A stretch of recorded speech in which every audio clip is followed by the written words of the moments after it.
श्री स्वामी समर्थ. तुम्हा सर्वांचं श्री स्वामी समर्थ कृपा या चॅनलवर मनापासून खूप खूप स्वागत. उद्या आहे चैत्र पौर्णिमा आणि उद्या आलेली आहे हनुमान जयंती. चैत्र पौर्णिमेच्या दिवसाला अतिशय महत्त्व दिलं जातं. ही तिथी अत्यंत शुभ मानली जाते. चैत्र पौर्णिमेच्या दिवशी आपण माता लक्ष्मी आणि भगवान विष्णू यांची पूजा करतो. तर उद्या हनुमान जयंती देखील असल्यामुळे आपल्याला उद्या हनुमानाची देखील पूजा करायची आहे आणि सेवा देखील करायची आहे. तर बघा, आपण आपल्या जीवनामध्ये सुख समृद्धी यावी म्हणून आपण खूप कष्ट करत असतो, खूप मेहनत करत असतो. परंतु बऱ्याच वेळा असं होतं की आपल्या घरामध्ये काही दोष असतात किंवा आपल्यामध्ये काही दोष असतात. त्यामुळे आपल्या जीवनामध्ये अनेक समस्या उद्भवत असतात. जर आपल्याला किंवा आपल्या घराला नजर लागली असेल किंवा घरात वास्तुदोष असेल, पितृदोष असेल, तर त्यामुळे सुद्धा आपली कामं पूर्ण होत नाहीत. आपल्याला कुठल्याही कामात यश येत नाही. आपण मेहनत करतो, खूप कष्ट करतो, पण आपल्या कामात खूप अडथळे येत असतात. तर आपल्या मेहनतीला, आपल्या कष्टाला नशिबाची साथ मिळावी, देवाची साथ मिळावी, घरात आलेला पैसा टिकून राहावा, आपल्या घरात प्राप्त लक्ष्मी स्थिर राहावी, यासाठी आपल्याला अशा विशिष्ट दिवशी काही उपाय करायचे असतात. त्यामुळे उद्याच्या चैत्र पौर्णिमेच्या दिवशी आपल्याला 2 उपाय करायचे आहेत. तर पहिला जो उपाय आहे तो तुम्ही उद्या सकाळपासून रात्रीपर्यंत कधीही करायचा आहे. हा उपाय आपल्याला घरात करायचा नाही. या उपायासाठी आपल्याला 12 लवंग घ्यायचे आहेत. अखंड फूल असलेल्या लवंग तुम्हाला घ्यायच्या आहेत. लवंग माता लक्ष्मीला अतिशय प्रिय आहे. तसेच लवंगमध्ये नकारात्मकता शोषून घेण्याची शक्ती आहे.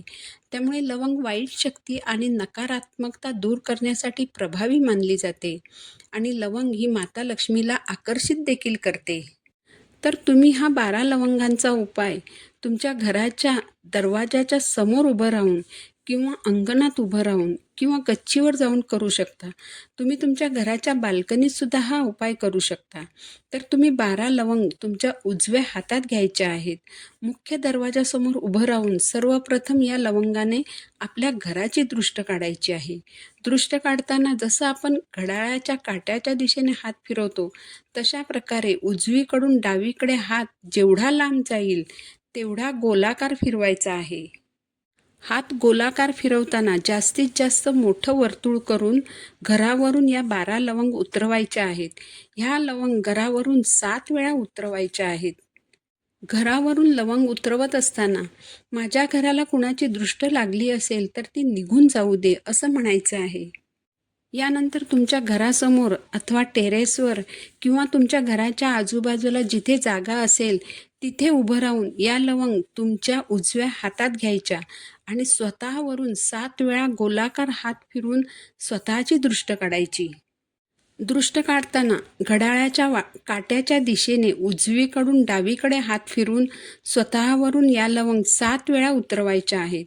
यानंतर या लवंग तुमच्या डाव्या हातात घ्यायच्या आणि डाव्या हाताने स्वतःवरून घड्याळाच्या काट्याच्या दिशेने हात फिरवत पुन्हा एकदा 7 वेळा स्वतःवरून उतरवायच्या आहेत.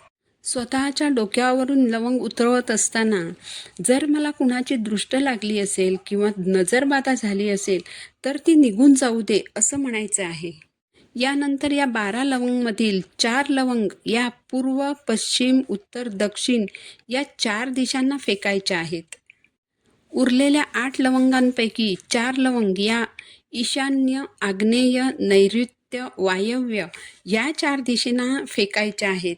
यानंतर 4 लवंग तुमच्या हातात उरतील. त्यापैकी 1 लवंग तुमच्या उजव्या हाताच्या दिशेला फेकायची आहे. दुसरी लवंग तुमच्या डाव्या हाताच्या दिशेला फेकायची आहे. तिसरी लवंग ही तुमच्या समोरच्या दिशेला फेकायची आहे आणि चौथी लवंग ही तुमच्या डोक्यावरून मागच्या दिशेला फेकायची आहे. अशा प्रकारे या 12 लवंग 12 ठिकाणी फेकायच्या आहेत. असं केल्यामुळे काय होतं की जर तुमच्या घराला किंवा तुम्हाला स्वतःला कुणाची नजरबाधा झाली असेल तर ती निघून जाते. घरातील वास्तुदोष दूर होतो. आपल्या मागे कुणाची इडापिडा लागली असेल तर ती देखील दूर होते आणि आपली प्रत्येक इच्छा पूर्ण होते. आता दुसरा उपाय जो तुम्हाला करायचा आहे तो म्हणजे उद्या तुम्हाला तुमच्या घरात काही मुख्य ठिकाणी स्वस्तिक काढायचं आहे. स्वस्तिक म्हणजे शुभतेचं, मांगल्याचं प्रतीक असतं.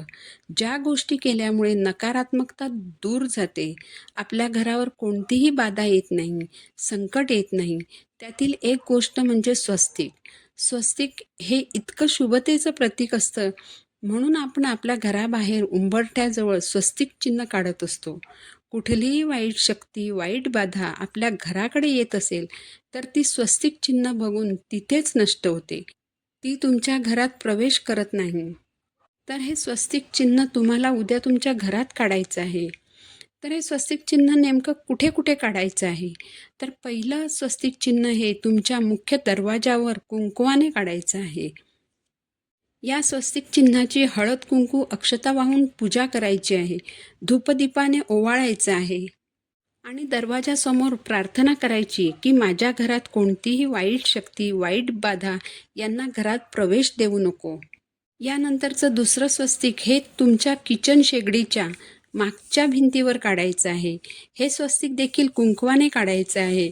या स्वस्तिकची हळद कुंकू अक्षता वाहून पूजा करायची आहे. धूपदीपाने ओवाळायचं आहे आणि अन्नपूर्णा मातेला प्रार्थना करायची आहे की माझ्या घरात कधीही अन्नधान्याची कमतरता होऊ देऊ नको. तिसरं स्वस्तिक हे देवघरात काढायचं आहे. देवघराच्या मागच्या भिंतीवर एक स्वस्तिक काढायचं आहे. या स्वस्तिकची देखील पूजा करायची, धूपदीपाने ओवाळायचं आणि आपल्या देवांना प्रार्थना करायची की तुम्ही माझ्या घरात कायम वास्तव्य करा. चौथं स्वस्तिक हे जिथे आपण आपले जे काही थोडेफार पैसे ठेवतो किंवा महत्त्वाची कागदपत्र ठेवतो, आपली लक्ष्मी ठेवतो, तिथे हे चौथं स्वस्तिक काढायचं आहे.